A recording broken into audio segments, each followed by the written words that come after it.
కూడా సిట్ బయటకు తీస్తా ఉంటే దీని వెనక సూత్రధారి మీ జోగి రమేష్ అని, అవన్నీ ఇప్పుడు బయటకు వస్తే దాన్నేదో మేము కావాలని చెప్పి క్రియేట్ చేసామని చెప్పి మాట్లాడుతూ ఉన్నారు. సాక్ష్యాలు ఎవరు తారుమారు చేయలేరే.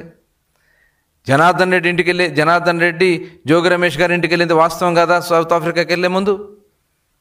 ఇప్పుడు మా నాయకుడు జయచంద్రారెడ్డి తెలుగుదేశం పార్టీ నాయకుడు అని చెప్పి మీరు చెప్తే అతని మీద ఆరోపణ వచ్చిన వెంటనే మేము అతను సస్పెండ్ చేసాం పార్టీ నుంచి. మీరేం సస్పెండ్ చేశారు చెప్పండి?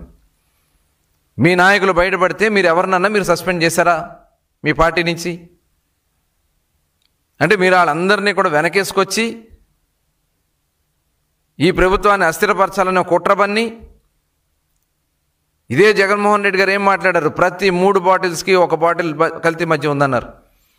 అందుకని మేము యాప్ తీసుకొచ్చాం.